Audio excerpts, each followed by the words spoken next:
Obviously, people have been wearing sneakers for decades now, but it wasn't until the 1970s that sneakers started to morph into a culture. We can attribute the founding of this culture to pro athletes and musicians, artists of other sorts, b-boys, break dancers, just your regular cool cats on the street. Groups like Run DMC were definitely pioneers for sneakerheads. Obviously, the release of the Jordan 1 was huge. Sneakerhead is just a lifestyle.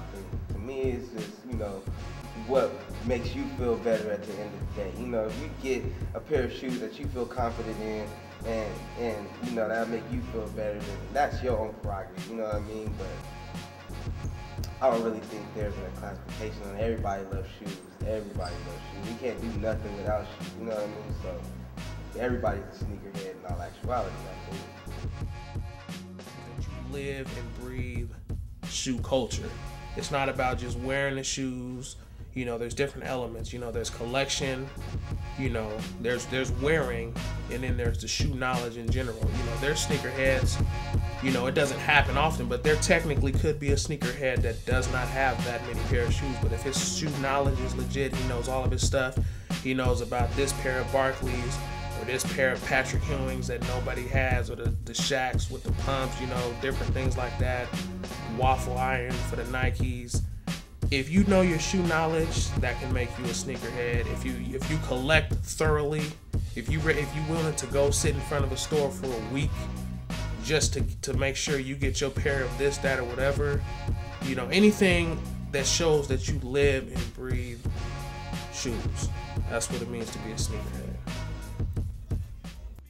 Plenty of artists have paid homage to the sneaker culture, whether it be Run DMC's My Adidas, walk through cops and doors and roam all over Coliseum floors. I slept on stage at Live Aid, all the people gave and the poor got paid. or Nelly's Air Force Ones. To a fresh crispy white pearl. I said, yeah, me too, pearl. I need to pearl. So I get the stomping in my Air Force One. Stomping in my Air Force One. I said, yeah, me too. When I usually go to the store and go cop a pair of shoes, man, I usually have to look at the whole rack, shelf, everything. Every single shoe, every color, just to see what I got at the house, what I don't got at the house. If I want to go to the mall, through the mall, and go get some new gear, I just, but I don't really finalize it until I get like 3 or 4 pair of shoes, If the price ain't right, I ain't definitely not going to touch it, you know what I mean? I ain't messing with it. A lot of what I wish I had has to do with shoes that I just wasn't able to get, either because I was too young to get them, my parents weren't going to pay for them, or I just couldn't get my hands on them. I know for a fact that when the Space Jams came out, I did not have the cash for them at the time. Cool. So I wish I had those. Space Jams, oh my goodness. I wish I had a pair of the real Space Jams though. No knockoffs.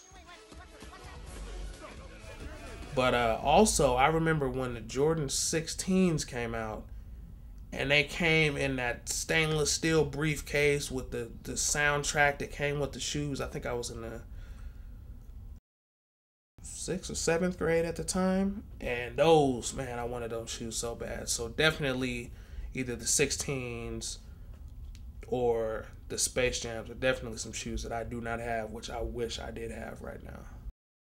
Yeah, burning fake J's or fakes in general is when you round up any pair of counterfeit Jordans, Nikes, anything like that, and you basically torch them, because as a real sneakerhead, as a collector, as a lover of shoes, I don't want there to be fake, counterfeit, low quality shoes out there. So if I go and pay $175 on these Jordans and you look like you think you have those ones, but yours cost $40 and $50, that's not fair to the game at all. So any fake shoes we come across, we burn them.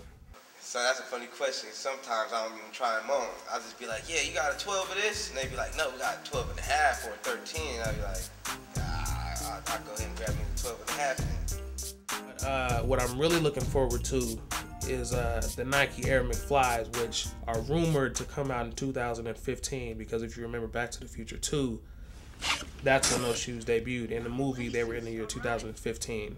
So if those shoes do in fact come out in the year 2015, you know, there may only be a couple of hundred pairs at the most. So retail, they might go for, you know, 175. Some shoe stores might pump it up to 300, but at the end of the day, I could very well end up spending 2 to 3 G's on a pair, 2 pair of those, in which for that shoe I would pay $2,000 to $3,000 for a pair of those shoes.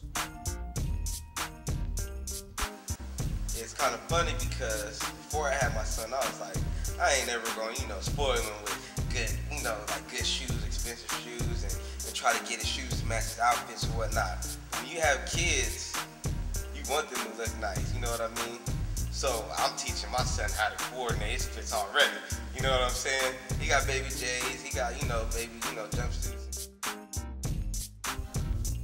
What people don't realize is shoes are a part of everybody's life. Now, most people, every day, you wearing some kind of footwear, you going somewhere. You don't just walk around barefooted. I mean, unless you're in the country, but that's nasty. We don't do that.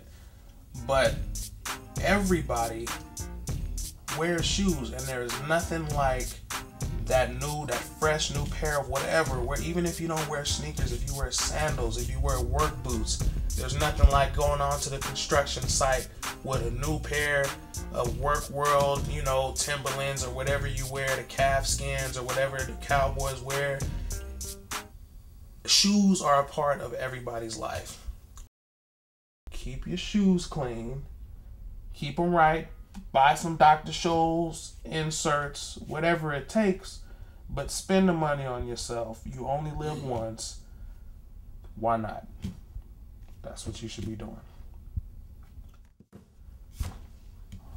We good.